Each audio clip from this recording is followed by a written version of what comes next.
सिंध मुंहिंजी अमा सूह तुंहिंजी मथां छा लिखी छा लिखां छा लिखी छा लिखां सिंध मुंहिंजी अमा दुनिया जा सिंधियो हिक मुठ थी सिंध बचायो सिंध मुंहिंजी अमा सूह तुंहिंजी मथां छा लिखां सिंध जो क़ौमी आवाज़ radio voice of Sindh London.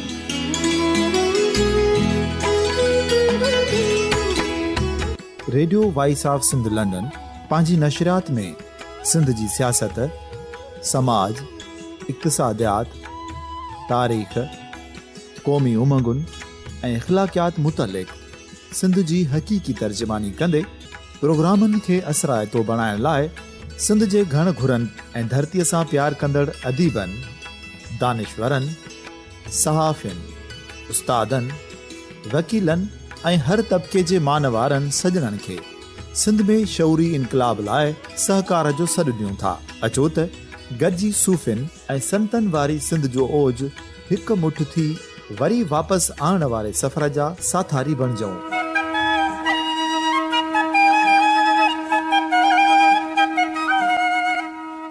हिक नए सुबुह जी शुरूआत जो पड़ाॾो घर घर ॻोठ ॻोठ ऐं शहर शहर ताईं पहुचायो। शाल सिंध आबाद ऐं ख़ुशहाल थिए, सिंधी माण्हू सुखियो ऐं सताबो थिए।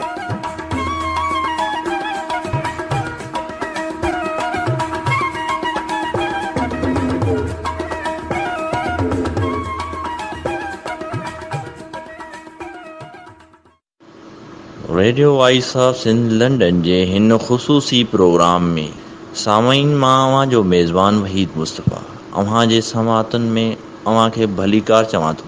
सामाईन, अॼु मां हैदराबाद प्रेस क्लब में मौजूदु आहियां, जिते सिंध जे क़ौमी कारकुन ऐं लतीफ़ जो पारखो चाचा मोहम्मद अली लिगारी जी 2वीं वरसी जो प्रोग्राम, जेको सिंध यूनाइटेड पार्टी पारां मुनक़द कयो आहे, उन प्रोग्राम खे खणी अव्हां जे समातनि ताईं पहुता आहियूं। हिन तक़रीब में ख़िताब कंदड़ महिमान ख़ासि सिंध यूनाइटेड पार्टी जो नायब सदर सैयद ज़ैन अली शाह जे सदार हेठि थियो, जंहिंमें सिंध यूनाइटेड जे जनरल सेक्रेटरी रोशन अली बुरड़ो ऐं जगदेश आहूजा ऐं ॿियनि पार्टी जे कारकुननि लतीफ़ जी शाइरी सां भेटा पेश कई वई। अचो त सामाईन, हिन प्रोग्राम जी समूरी कार्रवाई तव्हांजे समातनि ताईं रखूं था। हाणे आउं गुज़ारिश कंदुसि सिंध यूनाइटेड पार्टी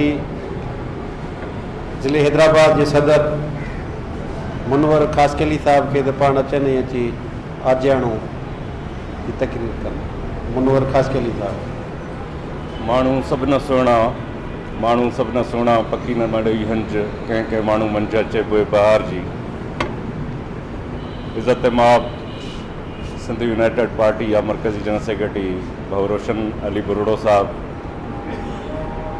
जगदेश आहूजा साहब, भाऊ रसूल बख्श थेबो साहब, डॉक्टर लतीफ़ लिगारी साहब, अमीर अली थेबो साहब ऐं हिन नंढड़ी पुरवकार तक़रीब जेका असां चाचा मोहम्मद अली लिगारी, जेको क़ौमी तहरीक जो हिकु तमामु वॾो नालो हुयो, कारकुन हुयो, जंहिं सॼी ज़िंदगी क़ौमी तहरीक खे अर्पी ऐं पंहिंजो औलाद, पंहिंजो घर, असांजी चाची, उन्हनि सभिनी जी जेका जदोजहद हुई, अॼु असीं जेके बि दोस्त आहियूं असीं उन्हनि जे बदौलत आहियूं ऐं उन्हनि जी रहनुमाई असांजा वॾा हुआ ऐं असांखे चीच मां वठी हलणु सेखारियो। अॼु उन चाचा खे यादि करण लाइ सिंध यूनाइटेड पार्टी ज़िले हैदराबाद पोएं साल बि पहिरीं वरसी ते बि उनखे यादि कयो। अॼु चाचा जी असां 2 वरसी मल्हायूं पिया। सिंध यूनाइटेड पार्टी सम्झे थी त क़ौमी कारकुननि खे यादि करणु, उन्हनि जी जदोजहद खे सलाम करणु ऐं उन्हनि जी जदोजहद खे सिंध जे माण्हुनि ताईं पहुचाइणु, उन जदोजहद खे ज़िंदा रखणु, इन सॼे अमल खे असीं तॾहिं मुसलसिल ऐं ज़ाब्ते में रखी सघंदासीं जॾहिं असां ही पंहिंजे पुराणनि क़ौमी वर्करनि खे यादि कंदासीं।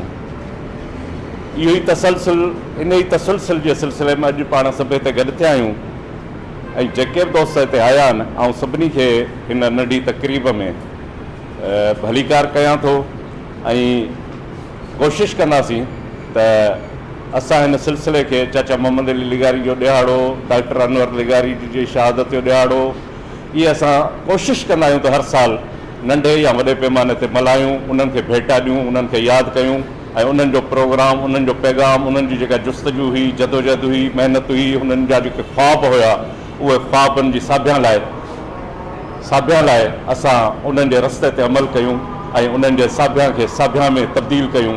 इन लाइ गॾु थींदा आहियूं ऐं पंहिंजे पाण में उन्हनि जी जदोजहद खे ॾिसी, उन्हनि जी सचाई, ईमानदारी, बहादुरी खे ॾिसी असां पंहिंजो पाण में बि हिकु नओं जोश, जज़्बो, हिमत, जुरत पैदा कंदा आहियूं पंहिंजो पाण में, त असां वरी सॼी साल वञी फील्ड में वेंदा आहियूं ऐं पंहिंजे वस ऐं वितार जेके बि क़ौमी तहरीक जो काज़ आहे, जेका जदोजहद आहे, उन लाइ वञी महिनत कंदा आहियूं। तव्हां सभिनी दोस्तनि जी महिरबानी जेके हिन तक़रीब में शरीक थिया, सभिनी दोस्तनि जी महिरबानी। सलाम अलैकुम। असांजी हिन तक़रीब में अॻूणो चीफ इंजीनियर इरीगेशन अब्बास लिगारी साहब हिते पाण आया आहिनि, असीं उनखे भलीकार चवंदा। असां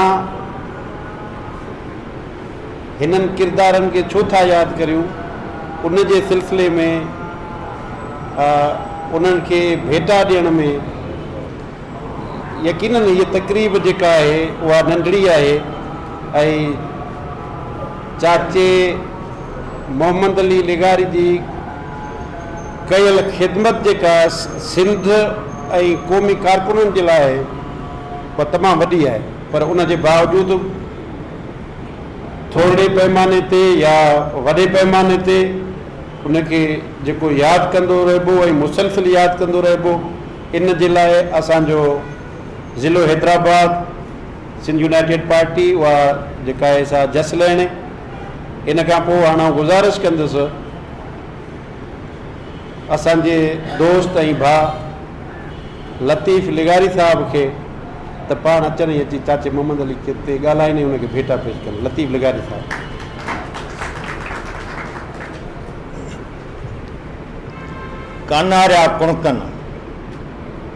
कानारिया कुणकन जिनी लो लिंगन में मोहब्बत जे मैदान में पिया लाल लुछन, पाणी बधन पटियूं पाणी चिकिया कन, वटा वाढोड़िन रही अचिजे रातड़ी।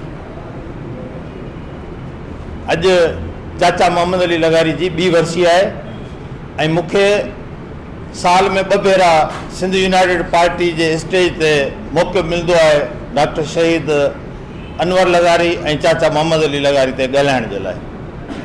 अॼु आउं चाहियां थो जेके तव्हां वेठा आहियो, तव्हां चाचा जो सिर्फ़ु हिकिड़ो रूप ॾिठो हूंदो, तव्हां चाचा खे क़ौमी रंग में रंगील ॾिठो हूंदो। अॼु मुंहिंजी दिलि चए थी तव्हां खां कुझु चाचा जूं पुराणियूं साड़ियूं पेश कयां, जेके शायदि हितां वेठल चाचा जो भाउ वेठो आहे, भाइटो वेठो आहे, असांखे बि कुझु यादि आहिनि, पर जेकॾहिं उहे शयूं साड़ींदासीं त थोरो चाचे जो किरदारु, चाचे जो अमल, चाचे जूं शयूं वधीक वाज़ह थी निकिरी ईंदियूं। जेको आहे चाचो मोहम्मद अली 7 दर्जा 3 ॾींहंनि में असां हुनखे चवंदासीं फाइनल पास आई, 7 दर्जा पढ़ाई हूंदी, पर वॾी ॻाल्हि हूंदी उनखे चङो भलो डिग्री वारो माण्हू बि उनखे मुक़ाबले में कोन मारे सघंदो हो, या पर अलाए छो 3 ॾींहंनि में असांजे ॻोठ में 2 नौकरियूं आम हुयूं, फाइनल पास या कुझु दर्जा पास के या हफ़्तारी मिलंदी या दारोगी मिलंदी, पर चाचे जे नसीब में या नौकरी कोन हुई या चाचो पाण नौकरी खां परे रहियो। चाचे जी जेको शुरूआती दौर मूंखे यादि पवे थो, या असां ॿुधूं था त चाचे शुरूआत में दर्ज को कमु कयो, उनखां पोइ अॻिते हली चाचे जो जेका सुञाणप थी उहा हिकिड़े कंडक्टर तौरु थी, पर उन में हुन पंहिंजे औलाद जी जेका तरबियत कई, डॉक्टर अनवर लगारी ऐं मुनवर लगारी, ऐं जॾहिं चाचे खे क़ौमी रंग, क़ौमी हिकिड़ो वाह चवंदा आहिनि न, अलाए किथां चाचे खे क़ौमी वाह लॻो, चाचो बिल्कुलु चेंज थी हलियो, चाचो हिकिड़ी दरसगाह बणिजी वियो, चाचो फ़र्ज़ न रहियो, चाचो इदारो बणिजी वियो। हुन कारकुननि जी फैक्ट्री ॾिनी, हुन असांखे कारकुननि पचाए तरबियत याफ़्ता करे असांखे क़ौमी तहरीकूं हुन ॾिनियूं, जेको आहे हुनजे घर मां तहरीकूं उभरियूं। चाचे खे जेकॾहिं असां चऊं फर्द चवणु, चाचे खे फर्द चवणु बिल्कुलु ग़लति आहे। डॉक्टर अनवर लगारी मूंखे यादि आहे जॾहिं असां सभु, ऐं मेरा यूनिवर्सिटी में पढ़ंदो हुउसि, डॉक्टर अनवर लियाकत कॉलेज में पढ़ंदो, असां बिल्कुलु सभु उन वक़्तु असां पंहिंजे क़ौमी रंग में रंगजी चुकासीं, पर असांजो जेको सरवाण उहो चाचा मोहम्मद अली लगारी हो। 3 ॾींहंनि में मूंखे यादि आहे मुनवर लगारी जी नई इब्तिदा हुई, डॉक्टर अनवर खे शौक़ु हूंदो हो, ऐं असां में वरी लगारी बक्से जा लगारी ख़ासि करे तव्हां ॿुधायो त असां में मज़ाक जो हिकिड़ो वॾो रंग अथव। असां वटि जेसि ताईं मज़ा न हुजे न, असां सां जेकॾहिं केरु गुफ़्तगू कंदो, केरु कचहरी में वेंदो न, हुनखे मज़ो ईंदो न, असांखे मज़ो ईंदो जेको आहे सो। जॾहिं अनवर लगारी जो नओं दौरु हुजे त अनवर खे शौक़ु हो, अनवर वायु पढ़ंदो हो जेको आहे सो LMC जे स्टेज ते घणो करे सुर राणे मां। पोइ आख़िरी सीट में जॾहिं चवंदा आहिनि त त चाचे ठारण कई थी, बाबा ॻाइण जी पटी पई ॾे जेको आहे सो। ऐं मुनवर खे अची शौक़ु थियो, मुनवर वरी मस्जिदी स्टाइल में पोइ अची मथे जेको आहे सो उहो कंदो हुयो। हिकिड़ो दफ़ो मूंखे यादि आहे चाचे जो पुराणो दौरु हो, चाची सां गॾु माना चर्चा मज़ाक जी तव्हांखे इंतिहा थो ॿुधायां, चाचो ऐं चाची बस में ॻोठ पिया वञनि, 3 ॾींहंनि में जेको आहे 2 सीटूं लेडीज़ जूं हूंदियूं, त उते लिखियलु हूंदो हो सिर्फ़ु लेडीज़ के लिए। चाचो लेडीज़ खे चाची खे विहारे, चाचो 2 सीटूं जॾहिं पोयां वेही रहियो, हिकिड़ो हमरा जो वियो, चाची खे चादरी पातल हुजे कारी, चाची मां अखर कढे जेको आहे नेठि 2 मिंट खां पोइ चाचे रड़ करे चयो त हरू भरू भुलियो, अहिड़ी कूंच हुजे ऐं घर पासे में विया था जेको आहे। त इहे हिकिड़ियूं असांजूं साड़ियूं आहिनि, इहे हिकिड़ा किरदार आहिनि, इहे हिकिड़ियूं शयूं आहिनि जेके हींअर असां यकीन रखो। चाचे जो आख़िरी रंग जेको हो न, आख़िरी ॾींहंनि में चाचो लतीफ़ साईं जो हिकिड़ो बैत पढ़ंदो हो, जॾहिं ॿुधो मूं चाचा मोहम्मद अली जे पासे में वेंदासीं, सख़्तु बीमार हूंदो पहुचंदो, जॾहिं ॿुधो मूं तो बख़्शी बदकारनि खे, तॾहिं उथी मूं वरितो घस गुनाह जो। चाचा जूं कहिड़ियूं ख़ूबियूं ॿुधाए, कहिड़ियूं ख़ूबियूं ॿुधाइजनि। असांजो हाणे इहो फ़र्ज़ु आहे थो थिए त असांखे रस्तो, हाणे जेका वाटूं ॾिसंदा आहिनि न, हींअर त असीं पाण चाचा लॻा पिया आहियूं जेको आहे सो, असांखे उन्हनि जी वाट ते हलणो आहे। हू जेका हिकिड़ी मशल ॿारे विया आहिनि, अॼु बि असांजे साम्हूं आहे, असांखे हिननि माण्हुनि छा ॾिनो आहे। पर शाबस हुजे हिन सिंध यूनाइटेड पार्टी खे जेका पंहिंजे माण्हुनि सां, अड़े आऊं चवां थो वफ़ा सिखणी अथव सन जे सहजन खां सिखो, वफ़ा सिखणी अथव GSM जे क़ौमी कारकुननि खां सिखो। जिते असीं कल्ह हुआसीं, असीं अॼु बि उते बीठा आहियूं, असांखे त केरु ख़रीदी कोन करे सघियो आहे जेको आहे।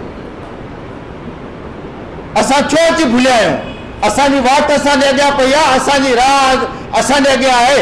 मोहम्मद खान मस्जिदी चयो, अड़े सिंध जा सोना शाइर त ॾिसो, थोरो हुननि खे पढ़ियो त सही। चई पाछे पोयां डोड़ण वारा, पाछे पोयां डोड़ण वारा, पाछो तोखे कीन की ॾींदो, पाछे पोयां डोड़ण वारा, पाछो तोखे कीन की ॾींदो। अंब अकड़ खां तो अंब घुरी, बबरुनि खां तो ॿेर घुरी, रिठुल जो तो ख़ैर घुरी, बगड़नि सां तो रखी यारी। बगड़ आख़िर बगड़ आहिनि, तिन जी कहिड़ी यारी, तिन जी कहिड़ी चौकीदारी। कहिड़ो रस्तो आहे जेको असां वटि कोन्हे, कहिड़ी शइ आहे जेका असां माना नथा उहा शइ। हींअर असांजे अॻियां सच पुछो न, हीउ इलेक्शन असांखे हिकिड़ो रस्तो ॾेई वई आहे। हाणे जेको टाइम अथव न, असां इलेक्शन जे टाइम में छो रेडियूं कंदा आहियूं? हीउ 5 साल असांजो अमल जो टाइम आहे। ऐं चवां थो असांखे हींअर जेको आहे न, बिल्कुलु ॾींहुं राति हिकु करे असांखे पंहिंजे माण्हुनि वटि वञिणो आहे, असांखे पंहिंजे माण्हुनि मां मायूस न आहे थियणो। पर हिकिड़ी ॻाल्हि यादि रखणी आहे, हिते ऐं शाकिर शुजा आबादी जेको माज़ूर आहे, सराइकी जो मज़ामती शाइर आहे, चए थो असां शौक़ ते पिंजरे भन छोड़ियो।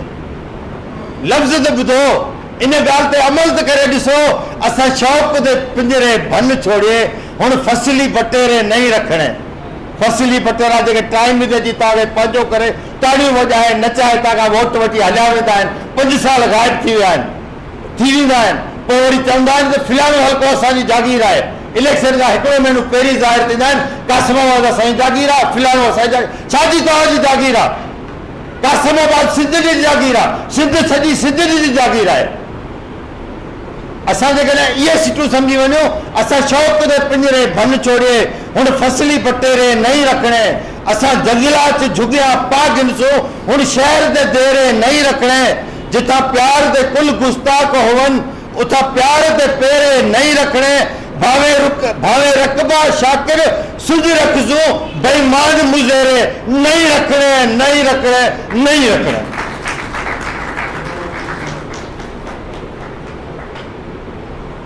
तमाम छोला बयान मुकरर पर जेका हुन चाचे खे भेटा ॾिनी ऐं मूंखे लॻे थो त उहा अञा इन कैफ़ियत जेका हूंदी आहे माण्हूअ जी कंहिंसां लाॻापे जे करे उहा उन अंदाज़ में उन कैफ़ियत में चेंज थियण खां पोइ अञा वधीक लतीफ़ शायदि चाचे ते घणो न ॻाल्हाए सघियो पर जेकी कुझु ॻाल्हाई ऐं चाचो इन्हनि लफ़्ज़नि जी भेटा खां पोइ उनजो किरदारु तमामु मथे आहे। यकीनन हू हिकिड़ो फ़र्दु कोन हो, इदारो हो, हुन जे सॼे घर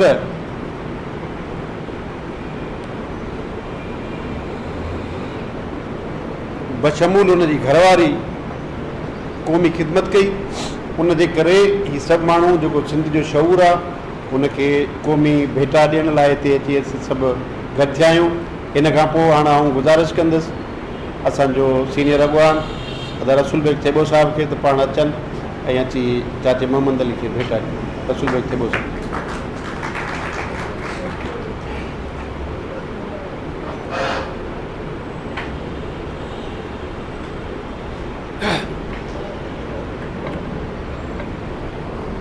स्टेज ते वेठल मौजूद अख़बार ऐं अकाबरीन GS चाचे मोहम्मद अली ते ॻाल्हाइण लाइ ऐं हुनजी जदोजहद ते ॻाल्हाइण लाइ तमामु घणो मवादु आहे। अॼु हुनखे असां खां विछड़े 2 साल थी वियो आहे। ॿी वरसी आहे ऐं उनखे असीं जेको असां उनखे ॾिठो ऐं परखियो गॾु रहियासीं उन ते चंद लफ़्ज़ ॻाल्हाईंदुसि। चाचो मोहम्मद अली जीअं दोस्त चयो त फ़र्दु न पर इदारो हो ऐं हुनजो घर ई सॼो इदारो।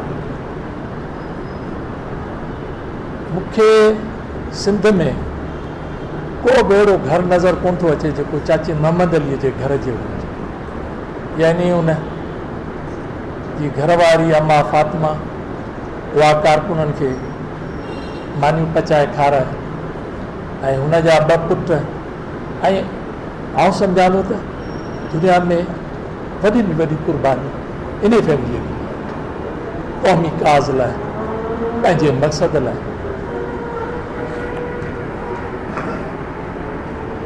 सॼो ईअं सम्झो त हुनजो सॼो घर उजड़ी वियो पर आख़िरी वक़्तु जॾहिं असांजी हुन सां कासिमाबाद में मुलाक़ात थींदी हुई ऐं कचहरी थींदी हुई त हुनखे पंहिंजे फैमिली पंहिंजी ॿियनि शयुनि खां वधीक उणतुण सिंध जी ऐं सिंधी माण्हूअ जी बीमार हो, काफ़ी वक़्तु बीमार रहियो। इन खां वधीक छा आहे त हुनखे 2 पुटड़ा हुआ, हिकिड़ो जलावतन आहे ऐं हिकिड़े हिन क़ौमी काज़ में शहादत माणी आहे। पाण असां सां हिन जी जेका वेठ थी उहा 80 जे ॾहाके में थी। जॾहिं आउं पहिरियों दफ़ो GS सिंध स्टूडेंट फेडरेशन जो मरकज़ी सदर थियो हुउसि त चाचे वारनि हैदराबाद ज़िले तरफ़ां असांखे आजियानो ॾिनो। इहा चाचे वारनि सां असांजी पहिरीं मुलाक़ात हुई ऐं उते जेके ॻाल्हियूं थियूं या जेका शाह जी शाइरी, छाकाणि त शाह जो वॾो पारखू हो ऐं हू हर ॻाल्हि शाह जे शहर में जा कढी उनजी वज़ाहत कंदो।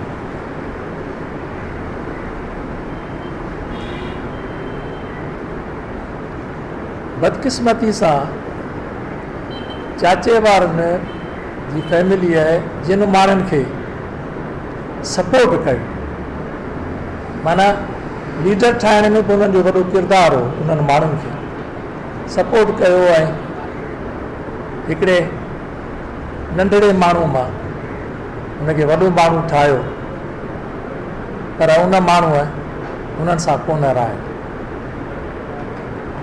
मूंखे यादि आहे त उहो अमरा जॾहिं LMC में ज़ख़्मी थियो हो, छाकाणि आउं कुझु सारो न ॿुधाईंदुसि, ज़ख़्मी थियो हो त 2 साल ताईं इन फैमिलीअ उनजी ख़िदमत कई, छाकाणि त हुन ते केस हुआ।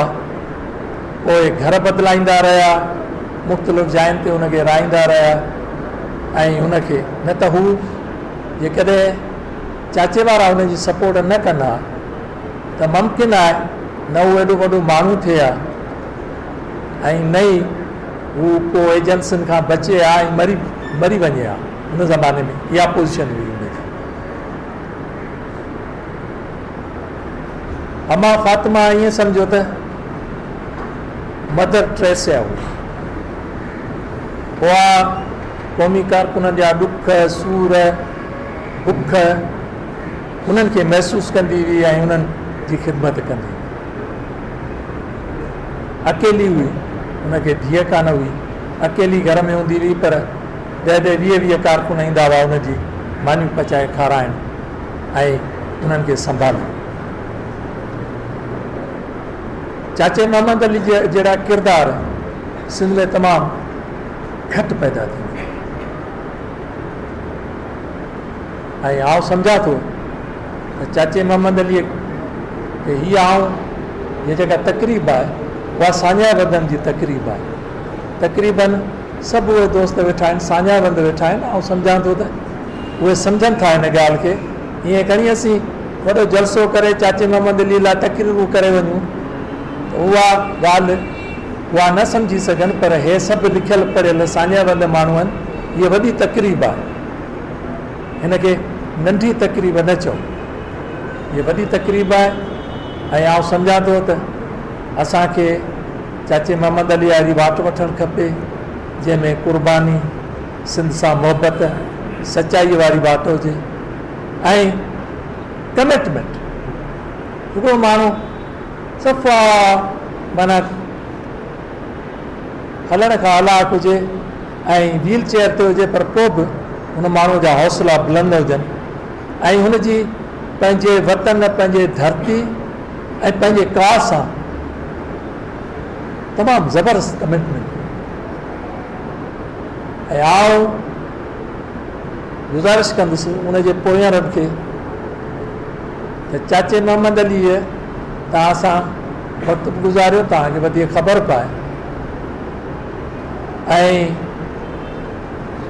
हिन वक़्त में जॾहिं सिंध में सियासी तब्दीलीअ जो ओञाण आहिनि, माण्हू फ्यूडल पार्टियुनि खां या ईअं खणी चइजे त जेके माफ़ियाऊं आहिनि, वॾेरा ऐं माफ़ियाऊं, उन खां माण्हू इलाही बेज़ार आहिनि। पर हुननि वटि को मुतबादिल नज़र कोन थो अचे। मुतबादिल मां मुराद आहे त हुननि जो जेको नुक़्ते निगाह आहे त फीडल लेवल जी पार्टी हुजे जेका इन्हनि जी मुतबादिल थी सघे थी। छाकाणि त हींअर तव्हां ॾिठो त पीपल्स पार्टीअ जो मुतबादिल थी हिते वरी बि PTI थी उभरी आई आहे। तो GTA खे माण्हू रद्द करे छॾियो ऐं क़ौम परस्तनि खे विथ वसा और वोट ॾिनो, छाकाणि त क़ौम परस्तनि वटि हल्का कोन्हे ऐं इलेक्टेबल्स जेके चइबो आहे उहे घटि आहिनि।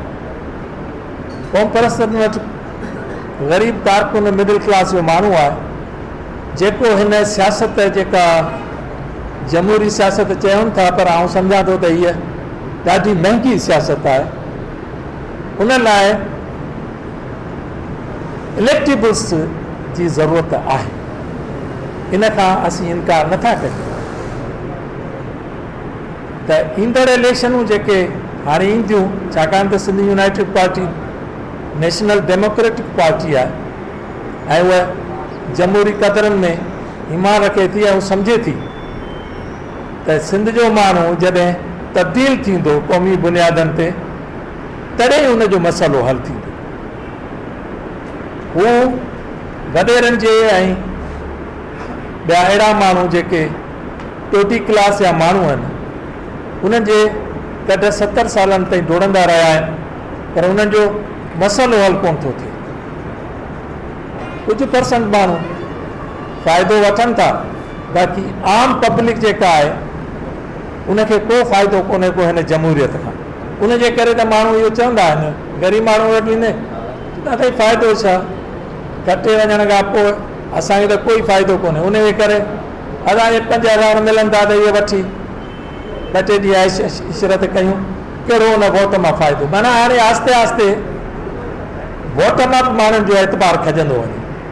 हिन रियासत जी बदकिस्मती आहे जो हुन जेके बि सही तरीक़ा आहिनि जंहिंमें हिन मुल्क खे हू हिकिड़ो वेलफेयर कंट्री ठाहे सघिया पे माण्हुनि जी ख़िदमत जे वसीले, सॼी दुनिया में ईअं हूंदो आहे, पर हिते छा आहे त जेके रियासती इदारा आहिनि उहे जबर जे ज़रिए माण्हुनि खे कब्ज़ो करणु चाहिनि था ऐं इहो मुमकिन ई कोन्हे। 21वीं सदी आहे, ठीकु आहे, मार कुट कंदा, सभु कंदा, पर हिकिड़नि खे मारींदा, ॿिया पोइ ज़बरदस्ती हुननि जे कॾहिं कोन लॻंदा। कंहिंखे ज़बरदस्ती मुस्लमान कोन करे सघिबो आहे, कंहिंखे ज़बरदस्ती मुहिब वतन कोन ठाहे सघिबो आहे। हुन जा अमल अहिड़ा आहिनि, प्रकार अहिड़ा आहिनि जेको सॼी दुनिया में तव्हां ॾिसो त हुननि ते केरु एतबार करण लाइ तयारु कोन्हे। सॼी दुनिया उन्हनि खे कूड़ो थी सम्झे ऐं उन हवाले सां उन्हनि खे डील थी करे। हीअ स्टेट जेका आहे बहितरीनु स्टेट आहे, पर उनखे बहितरीनु क़ियादत जी ज़रूरत आहे। ऐं हिते सिंध में पीपल्स पार्टीअ खां माण्हू बेज़ारी त ॾेखारीनि था, पर घटि में घटि जेको मुतबादिल कैंडिडेट हू ॾिसनि था त बाबा हिन जो मुतबादिल कैंडिडेट जेको आहे उहो मज़बूत आहे, पोइ माण्हू कनि था। छाकाणि त असां खोड़ इलेक्शन वर्क में वियासीं, माण्हू इहे चवंदा साईं खटे कोन सघंदा, वोट असांजो ज़ाया थींदो।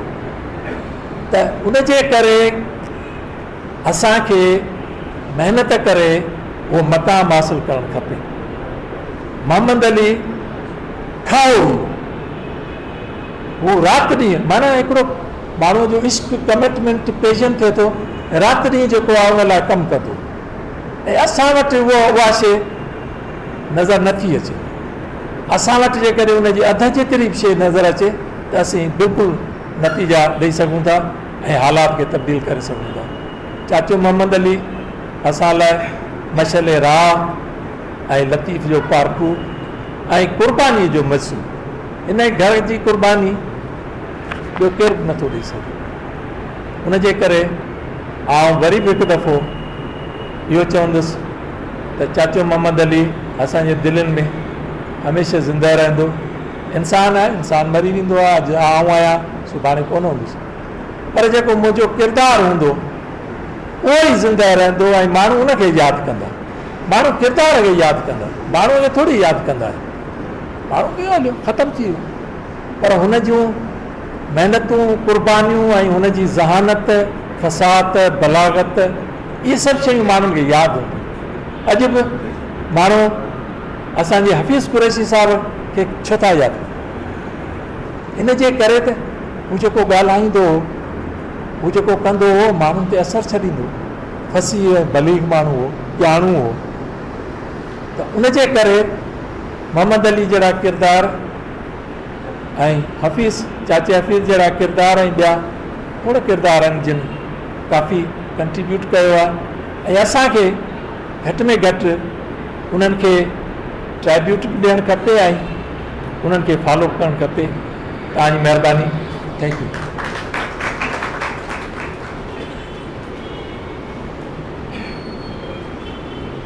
चाचो मोहम्मद अली यकीनन उन वटि जेके शयूं हुयूं, घण पासाई शख़्सियत, राजवंद माण्हू ऐं क़ौमी कारकुननि जो तजुर्बेगाह चओ या जेका तरबियतगाह, हुन न सिर्फ़ु पाण मज़ूरी करे ऐं न सिर्फ़ु पंहिंजे क़ौम जी ख़िदमत कई, पंहिंजे वर्करनि जी ख़िदमत कई, पर पंहिंजा जेके हुन जो औलाद हो उन जी बि तरबियत, बहितरीनु तरबियत कई ऐं उन्हनि खे बि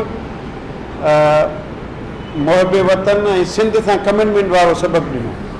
त इहो चाचो मोहम्मद अली जो किरदारु हो, उनखे अॼु असीं हिते उन जी ॿी वरसीअ ते भेटा पेश करे रहिया आहियूं। हाणे आउं गुज़ारिश कंदुसि असांजो दोस्त सिंध यूनाइटेड पार्टी जो नायब सदर पाण दानश्वर बहन, क़ौमी कारकुननि ऐं कमिटमेंट जेका आहे धरती सां, ऐं सम्झां थो जेका लेवल चाचे मोहम्मद अली जी हुई सा जगदेश आहूजा साहब जी उहा साॻी आहे।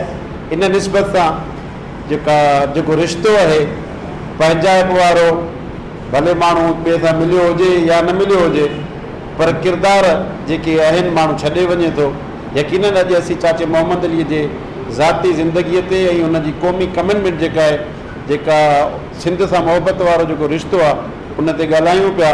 हाणे आउं गुज़ारिश कंदुसि असांजे नायब सदर पार्टी जे साईं जगदेश आहूजा साहब खे त पाण अचनि ऐं अची भेटा पेश कनि। जगदेश आहूजा साहब।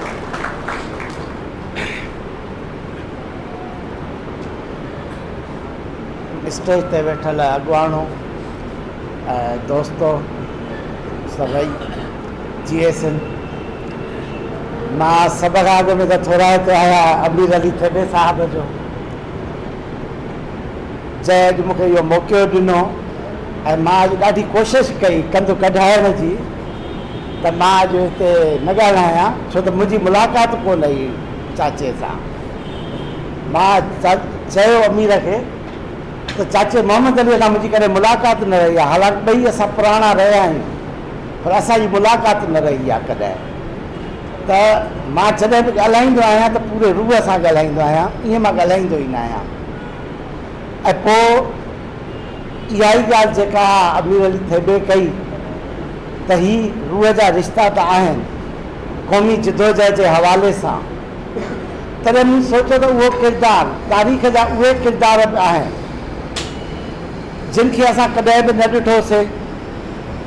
होचू हेमू जिन जूं असां ॻाल्हियूं कंदा आहियूं, ऐं तारीख़ जा ही किरदार आहिनि साईं GM सैयद, कामिर सोभो, हैदर बल जतोई, हफ़ीज़ कुरैशी, चाचा मोहम्मद अली लिगारी, इहे जेके असांजा वेझे ज़िंदगीअ जा किरदार आहिनि, उहे बि हिकिड़ा शानदार किरदार आहिनि।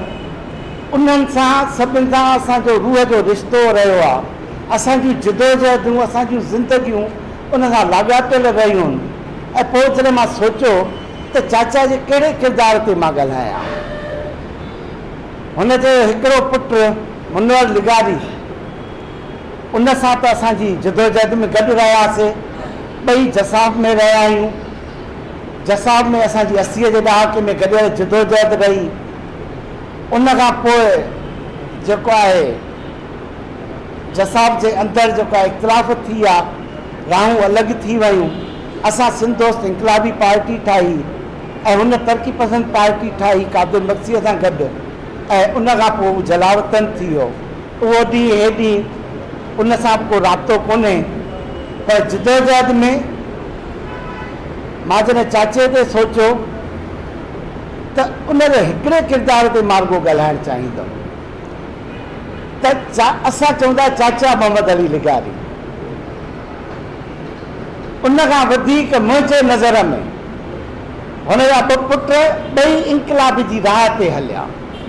त मां चवंदुमि चाचा मोहम्मद अली लिगारी चाचे खां वधीक बहितरीनु इनकलाबी पीउ आहे। इनकलाबी पीउ छा हूंदो आहे, मां चवंदो इनकलाबी थियण बि सवलो आहे, पर हिकिड़े इनकलाबीअ जो पीउ थियण, हुनजी माउ थियण वरी अञा ॾुखियो हूंदो आहे। जेसि ताईं असां पाण ॿार हुआसीं, जेलनि में वञूं पिया त असांखे अहसासु न पियो थिए त असांजा माउ पीउ असांजे लाइ केॾो तड़पनि पिया, असांखे परवाह न पई थिए। असांखे धरतीअ सां इश्क हो, असांखे इनकलाब सां इश्क हो, असां उन इश्क में जेल बि काटियासीं पए, सख़्तियूं बि ॾिठियूंसीं पए, पर उन्हनि सां त असांजो रोमांस हो। पर माउ पीउ कहिड़े खाते में था उहे तकलीफ़ूं ॾिसनि। त असांखे ट्रिब्यूट सिंध जी औरत सां टी दुनिया जे अंदरि इहो बि हूंदो आहे त असां उन्हनि माउरुनि खे ट्रिब्यूट घटि ॾींदा आहियूं, छो त उहे सियासत में कोन्हनि। चाचो मोहम्मद अली सियासत में हो, क़ौमी कारकुन हो, असां उनखे त ट्रिब्यूट ॾियूं था, पर हिन मौक़े ते मां चवंदुमि त ॿ इनकलाबी पुट उन्हनि जूं तकलीफ़ूं ऐं सहुबतूं ऐं जेके मुसीबतूं उन प्यार में जेके माउ बर्दाश्त कयूं हूंदियूं न, एॾियूं पीउ बि न कयूं हूंदियूं। त अॼु मां चाहींदुमि त हुन माउ खे तव्हां तमामु वॾो ट्रिब्यूट ॾियो, जिन ऐं मूंखे ख़बर न आहे त हुन माउ कीअं बर्दाश्त कयो हूंदो। त असांखे ई थोरी ॻाल्हि थींदी आहे, वाइफ चवंदी पुटनि खे सुधारियो नथा, माना चाची त चवंदी हूंदी पीउ खे त तव्हां ई त पुटनि खे बिगाड़ियो आहे, ऐं पोइ उहे हुन ताना सठा या इनकलाबी राह में गॾु हलिया। माण्हू त इहे हूंदियूं त असांजा माउ पीउ बि लाड़काणे जे अंदरि असांजो ई घरु ओताक हूंदो हो। पोइ जॾहिं मां कराचीअ खां ईंदो हुअमि त अमर अॻ में ई चई छॾींदी त हाणे जगदीश आयो आहे, माना सभु कामरेड हिते ई हूंदा। पोइ हाणे खीर बि वधायो, चांहियूं बि ठहिया थियूं, भाॼियूं बि ठहिया थियूं। त हुननि जो असांजी सियासत सां वास्तो हुजे न हुजे, पर जेको ममता जो जज़्बो आहे, असां समूरा वॾियूं दावाऊं कंदा आहियूं त असां वॾियूं ज़िंदगियूं ॾिनियूं आहिनि। जॾहिं असां जेल वेंदा आहियूं न, सभ खां वधीक ओनो बि असांजा माउ पीउ कंदा आहिनि।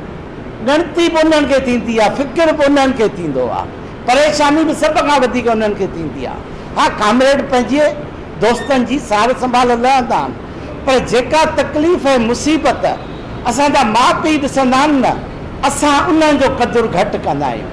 अॼु मां चाहींदुमि, जेका ॻाल्हि मां चवणु थो चाहियां, त ॿ शयूं चाचा जे मां सिखणु खपनि।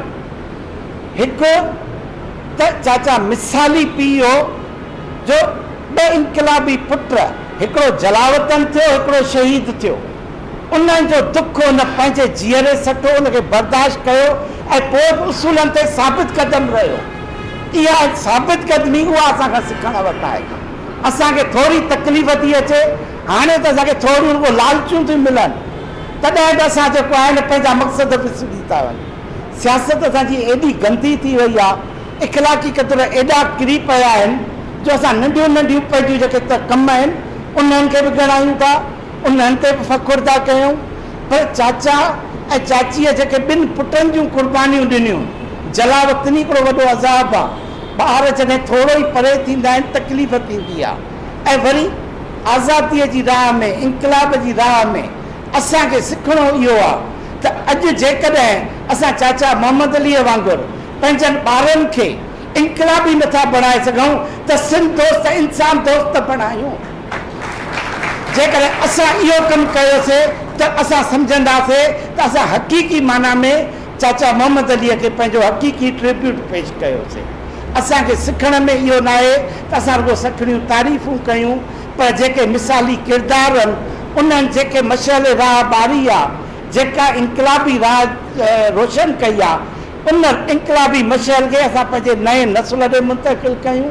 असां तव्हां सभिनि ते इहो फ़र्ज़ु आहे त हीअ आज़ादीअ जी मशाल, हीअ इनकलाब जी मशाल, हीअ इंसान दोस्ती मशाल असां पंहिंजे नए नस्ल ॾे, पंहिंजनि ॿारनि ॾे मुंतक़िल कयूं त नाकामियूं 100 अचनि, पर आख़िरी फतह असां सभिनि जी थींदी। जी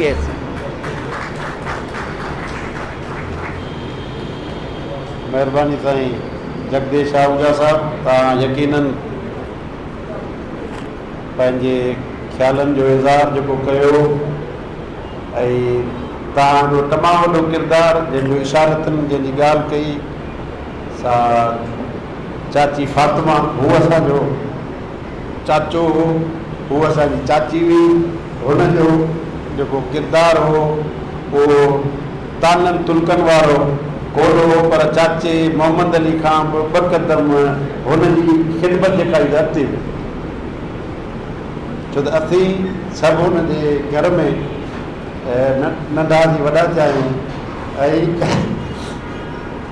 तव्हांजी वालदा तव्हांजे करे क़ौमी कारकुननि जी ख़िदमत कई अथई, जेका तव्हां हिते ॻाल्हि रखी, पर हुनजो जेको जज़्बो हो, जेका मोहबत हुई, सा मुनवर ऐं अनवर जे करे असांखे उहा ख़िदमत कोन मिली, पर हुनजो ख़ुदि जेका कमिटमेंट हुई सिंध सां, ॿिन्ही चाचे चाचीअ जे उन पुटनि जे करे असांखे ओन कोन कयो, पर सिंध जी क़ौमी कारकुन जी हैसियत में असांखे तमामु घणो अथई हुनजे घर मां प्यारु मिलियो, मोहबत मिली। हाणे असां वटि आख़िरी मुक़ररु आहे ऐं असांजी पार्टी जो सेक्रेटरी जनरल, आउं गुज़ारिश कंदुसि साईं रोशन अली बुलो साहिब खे त पाण अचे ऐं अची चाचे मोहम्मद अली खे भेटा पेश करे। रोशन अली बुलो साहिब।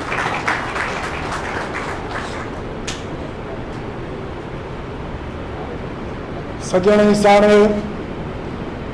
साणे कंहिं अड़ासी विसरे हैफ़तनी खे होए वतन जिनी विसारियो। अॼु पाण उन सिंध जे खावड़ी क़ौमी तहरीक जे कारकुन खे यादि करण लाइ खेसि भेटा ॾियण लाइ गॾु थिया आहियूं, जेको लतीफ़ साईं जे हिन शहर त सूरजस त सूर सामायस त सुख विया, इहे ॿई पूर मूं निमाणी नसीब थिया। चाचो मोहम्मद अली पैदाइशी सूरनि जी हुई, पाण हिकु ग़रीब घराणे में पैदा थियो,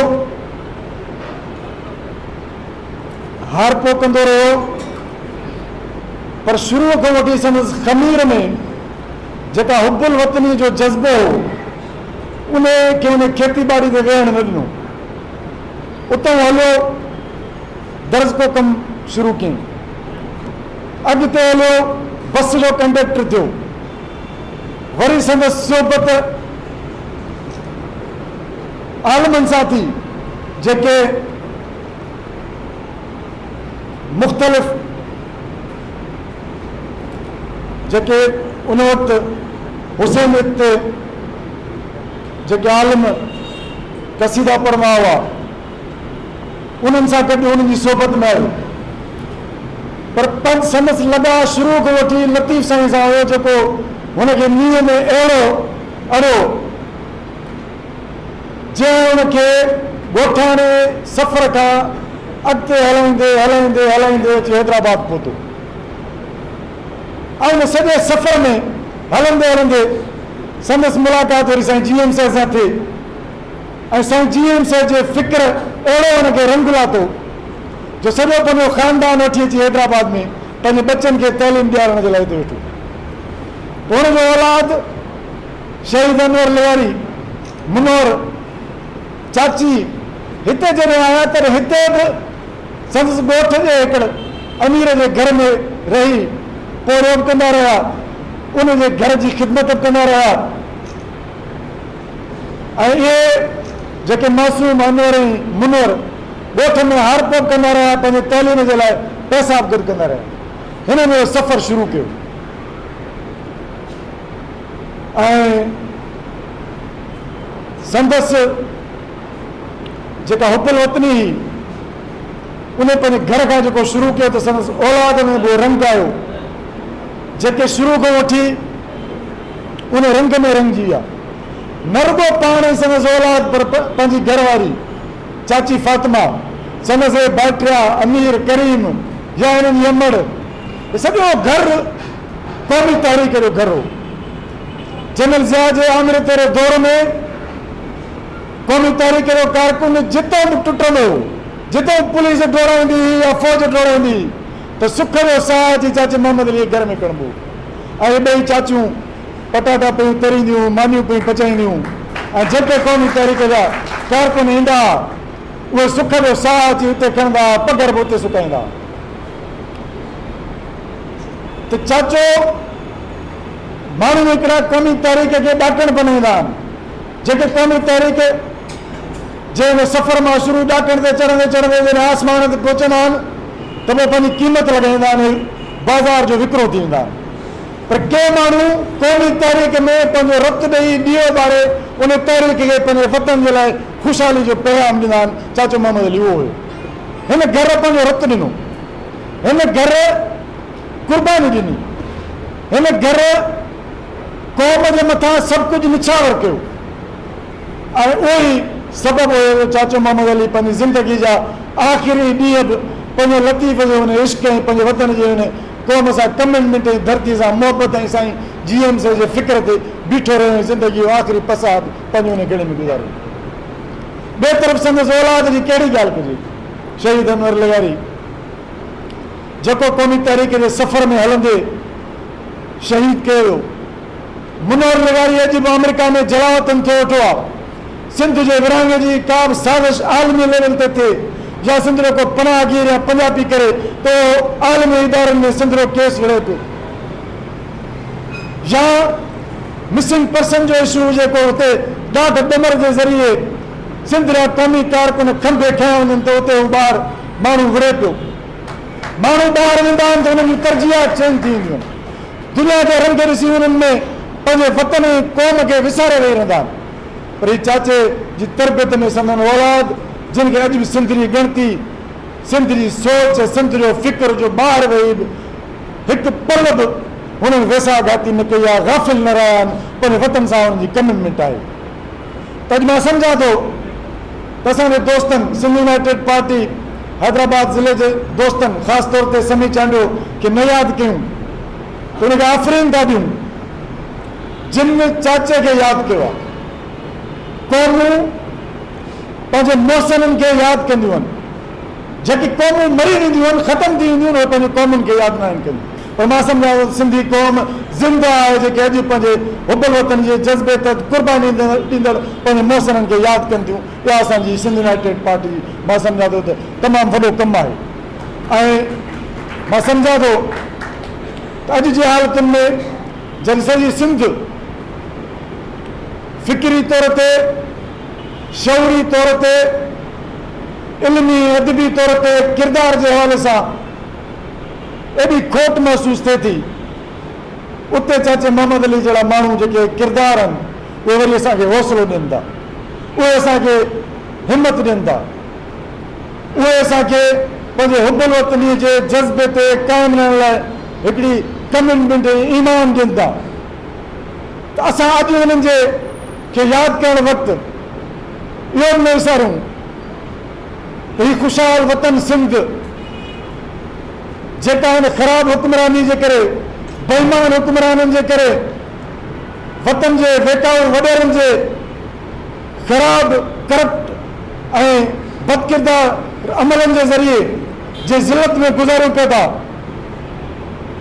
उनखे हिन मारूमियुनि मां, लाचारियुनि मां कढण लाइ वरी तव्हां क़ौमी कारकुननि खे पंहिंजो किरदारु अदा करणो पवंदो। को मलाइका फ़रिश्ता न ईंदा। अॼु हिते मौजूदु तमामु क़ौमी तारीख़ जा कारकुन अहिड़नि प्रोग्रामनि मां को न को हीअ जेकी मशल राह आहे चाचे मोहम्मद अली जी, हिन को ॾींहुं हुननि खे यादि कयूं था त यादि हिन करे था कयूं त हुननि जो इहो किरदारु हुयो जेके पंहिंजे आख़िरी ॾींहं ताईं बि पंहिंजे वतन ऐं क़ौम लाइ जदोजहद कंदा रहिया। तंहिं सां जे करे पंहिंजे वतन ऐं क़ौम लाइ इहे किरदारु अदा कंदा रहियासीं त मां सम्झां थो तव्हांजे विछोड़े खां पोइ तव्हांखे क़ौमी कारकुन यादि कंदा। पर जेके माण्हू बाज़ार में विकिरे जो माल थी पंहिंजी क़ीमत लॻाए हलिया वेंदा हुनखे को बि यादि करण वारो कोन हूंदो। उन करे अचो त इहो वचन कयूं त सिंध जे क़ौमी हक़नि जे लाइ, सिंध जी ख़ुदि मुख़्तारीअ लाइ, सिंध जे वसीलनि जी मालिकीअ लाइ पंहिंजो पाण पतोड़ींदासीं, करे गाफ़िल न रहंदासीं। तव्हांजी वॾी महिरबानी। महिरबानी साईं, तव्हां सभिनी जी महिरबानी जेके हिते तव्हां आया हो। हाणे असांजो ऐं प्रोग्राम खे चाचा मोहम्मद अली खे पाण यादि कयो, प्रोग्राम खे असीं वाइंड अप था कयूं। सामाईन, अवां प्रोग्राम जी मुकमल कार्रवाई ॿुधी। उमेद त तव्हांखे पसंदि आई हूंदी। हिन प्रोग्राम बाबति के बि राय ॾियणी हुजे असांखे ईमेल कयो। असांजी ईमेल एड्रेस आहे info radio@radiovoiceofsindh.com। पंहिंजे मेज़बान वहीद मुस्तफ़ा खे हाणे इजाज़त ॾींदा। वरी कंहिं नए प्रोग्राम में अव्हां जी समातुनि में हाज़िर थिबो। तेसीं ताईं सदाईं गॾु। सिंध मुंहिंजी अमां सूंह तुंहिंजी मथां छा लिखी छा लिखां छा लिखी छा लिखां। सिंध मुंहिंजी अमां दुनिया जा सिंधियो हिकु मुठ थी सिंध बचायो। सिंध मुंहिंजी अमां सूंह तुंहिंजी मथां छा लिखी छा लिखां। सिंध जो क़ौमी आवाज़ radio voice of Sindh London.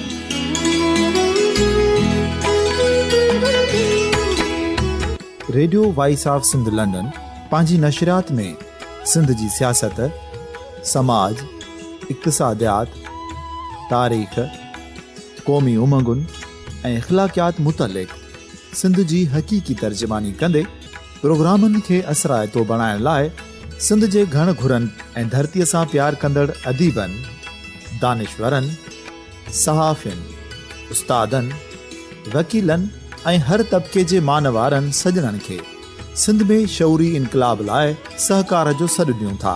अचो त गॾिजी सूफ़ियुनि ऐं संतनि वारी सिंध जो ओज हिकु मुठ थी वरी वापसि आणण वारे सफ़र जा साथारी बणिजऊं।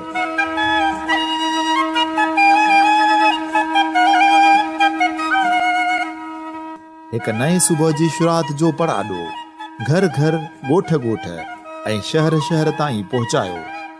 शाल सिंध आबाद ऐं ख़ुशहाल थिए, सिंधी माण्हू सुखियो ऐं सताबो थिए।